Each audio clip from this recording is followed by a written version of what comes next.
Bonjour! Ah, vous l'avez pas vu arriver cette vidéo aujourd'hui, effectivement, il y en aura une aujourd'hui, nous sommes lundi, il y en aura une demain, comme d'habitude, il y en aura une jeudi, et il y aura le free talk du dimanche. Aujourd'hui, je voulais faire cette vidéo spéciale campagne Ulule, parce que je trouve qu'il y en a quand même beaucoup en ce moment dans l'univers du comics et affilié, dans l'univers du comics français, mais pas que, et je trouve il faut faire un petit coup de projecteur en fait sur certains projets que je trouve vraiment sympas, à commencer par Héritage. Donc Héritage, c'est ça. Ça, c'était l'un des ex-libris qui était offert avec l'une des contreparties sur le numéro 1, avec le personnage que vous avez ici, qui est donc le The Shield, le bouclier, et celui-ci qui est Crimson Crown, la couronne écarlate. Et on les voit aussi là derrière, c'est plutôt cool. Et cette petite fille qui est persuadée que son père est donc le super-héros The Shield. C'était pas mal, c'était un premier numéro qui démarrait très bien. On attendait de lire la suite, parce que ça date quand même de 2022, il y a un petit moment. Et bien la suite, c'est presque pour tout de suite. Mais c'est pas vraiment la suite directe de ce que vous avez lu sur le numéro 1. En fait, c'est un numéro spécial qui est en ce moment financé sur. Enfin, kickstarté sur Ulule, c'est sur Ulule. Donc c'est écrit par Mathieu Telet, c'est édité par l'association DTC, Dante Comics, et c'est donc pas vraiment une suite, mais une anthologie de super-vilains. Et là où a fait très fort Mathieu, c'est qu'il a fait venir plusieurs dessinateurs pour faire quelques courtes pages, pour présenter certains vilains qui seront sans doute développés dans la suite des aventures d'Héritage. Donc cette anthologie s'appelle Bring On the Bad Guys, ramenez-moi les méchants, voici les méchants. 16 artistes sont présents, 16 artistes sont présents et des grands noms français comme Kibar, euh, Spider-Guile, Red. Red, je sais, là, je me marre, il va me dire, oh putain, le salaud, il se fout de ma gueule. De 10h47, l'heure du comics, qui donc participe, qui est aussi dessinateur, et qui a participé à cette anthologie. Sa couverture est d'ailleurs plutôt cool. Je sais pas si ce sera une couverture, une variante de la couverture, mais son illustration en tout cas est plutôt cool. 44 pages, 16 artistes en tout, pas besoin d'avoir lu le tome 1, vous pouvez très bien démarrer avec ce tome là, mais si jamais vous voulez le tome 1, il y a possibilité d'avoir un pack avec le nouveau numéro et le tome 1 inclus dedans. Ça démarre à 15 balles, les frais de port sont inclus, donc pour 15 euros vous avez le comics. 15 balles c'est pour le comics en version physique, parce que pour moi, pour 10 euros, vous pouvez avoir le comics en PDF. Bon, moi personnellement en PDF, je vois pas tellement l'intérêt. La campagne a démarré déjà, elle est déjà à 70% de son financement, donc ça monte très très vite, et elle dure jusqu'au 15 novembre. Moi, c'est un truc que j'ai lu et que j'ai bien aimé. J'étais plutôt curieux de lire la suite. Et ben la suite là, elle arrive. On en reparlera sans doute sur la chaîne. Mais voilà, donc c'est Héritage de Mathieu Telet, association Dante Comics sur Ulule. Je vous mettrai les liens en description. Ensuite, on va parler de Protectors. Alors, Protectors, ça vient de sortir.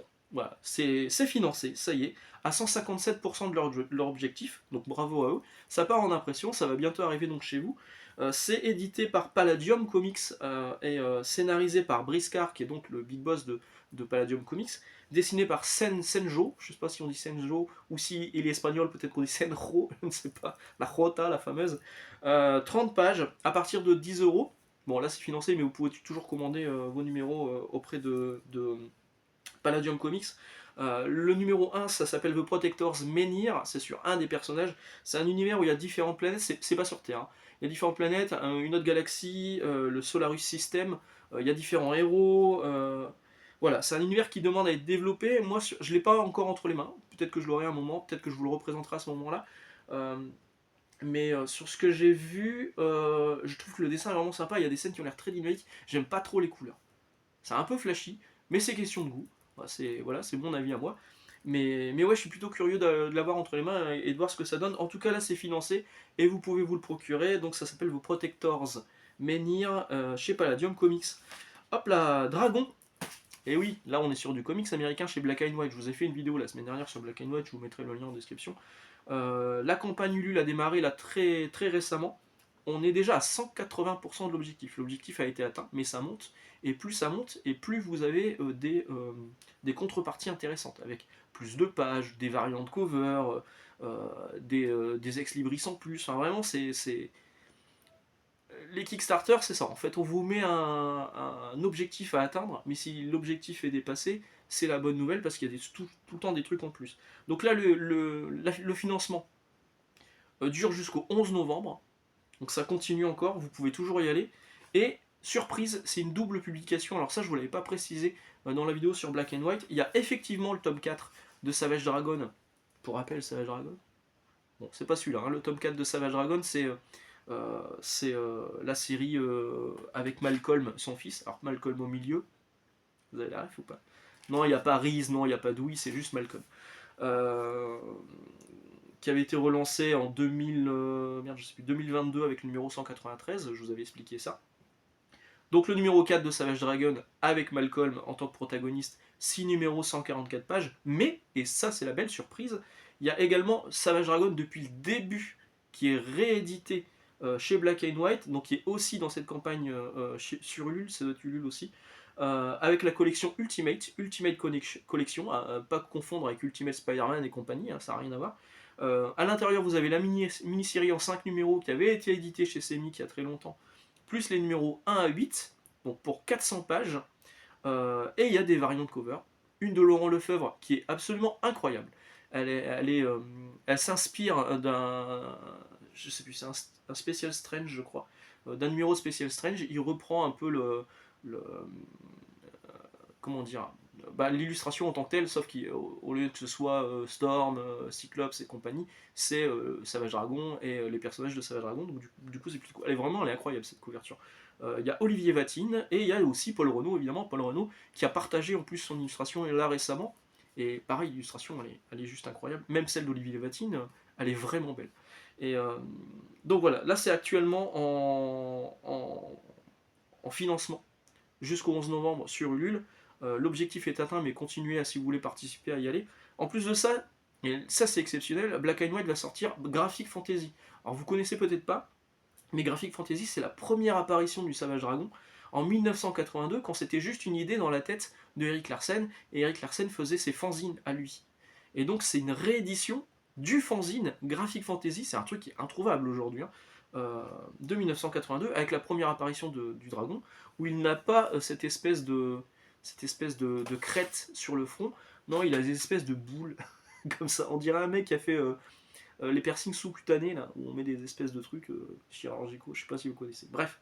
Donc il y a ça, et il y a le numéro 190 aussi, un numéro spécial de Savage Dragon, qui avait été pensé par Erik Larsen comme un numéro classique en comics, mais qui pouvait être aussi adapté en format poche, plus petit, avec un recadrage, le numéro 190. Donc là, Black and White propose en noir et blanc, et oui, comme leur nom l'indique, en petit format, en bonus.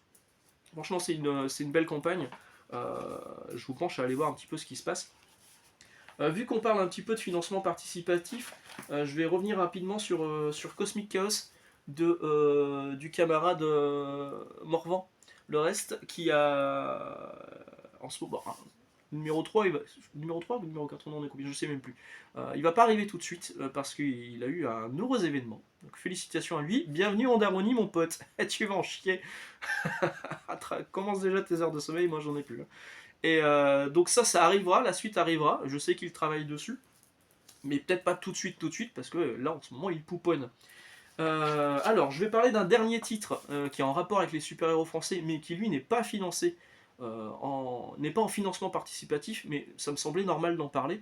C'est Le Garde républicain, qui est scénarisé par Thierry Mornay. Thierry Mornay des éditions Delcourt, qui avait travaillé également chez Semi, qui avait travaillé également pendant un moment chez Panini. Bref, quelqu'un qui sait de quoi il parle. Et depuis une paire d'années, il fait son propre super-héros français, Le Garde républicain. Il y a déjà 18 numéros, plus de nombreux hors-série. Et là, il sort un numéro spécial All Star Comics, des auteurs de comics réputés, qui vont chacun faire quelques pages dans le numéro. Le numéro fera 56 pages. Hein. Il va coûter 15 balles. Alors, il y a plein de noms, il y en a plein, il y en a pléthore. Franchement, je ne vais pas tous vous les citer parce qu'il y en a trop, mais je vais quand même vous en citer quelques-uns. Il y a Charlie Adler, The Walking Dead. Il y a Frank Shaw. Non, pas The Walking Dead. Frank Shaw, qui est donc un dessinateur qui a travaillé sur du Avengers avec Bendis, qui a travaillé sur The Totally Awesome Hulk, un dessinateur qui est hyper drôle en plus, qui a fait du Shanna, qui a fait plein de choses vraiment cool, et donc vous allez avoir des pages de Frank Shaw dans le Garde républicain. Il y a Chris, qui a travaillé sur quelques comics à une époque, il avait fait du Telos pour Mike Wieringo. Guy Sharp, donc je pense que c'est Spider Guy, et je pense que je dis pas de conneries. David Lafuente, qui avait fait du Ultimate Spider-Man. Laurent Lefebvre, on en a parlé tout à l'heure, l'auteur de Foxboy. Tony Moore, qui a fait aussi du Walking Dead sur les 6 premiers épisodes. Morrissey, qui avait fait du comics également avec. Comment ça s'appelait cette famille-là Les crossovers, voilà. Bon, peut-être qu'un jour je vous en parlerai de ça. Mike Mignola, bon, on ne le présente pas. Paul Renault, encore une fois, Paul Renault, il est toujours là, il est toujours présent, toujours dans les bons coups. Dwayne Turner, enfin bref, il y a plein de gens. Il y a plein de gens. Et ça, c'est disponible directement auprès de Thierry Mornay. Donc là, je vous invite à aller sur Facebook, sur la page de Thierry Mornay, vous allez retrouver un bon de commande où vous allez pouvoir commander tous les numéros du Garde républicain et le dernier qui est disponible également. Le dernier, il ne coûte que 15 €. Et vous pouvez y aller. Voilà, voilà. J'espère que cette vidéo un peu surprise vous a intéressé sur les campagnes de financement participatif actuellement dans l'univers des comics français. Et pas que. Si vous avez un projet de financement participatif de comics, bah, je vous invite à me contacter sur Instagram, c'est beaucoup plus simple pour moi. Et puis je pourrais en toucher un mot si je trouve ça intéressant. Et puis voilà, on se retrouve demain, du coup, parce que nous sommes lundi, et demain on parlera de Urban Nomad et Superman. Ciao, à demain!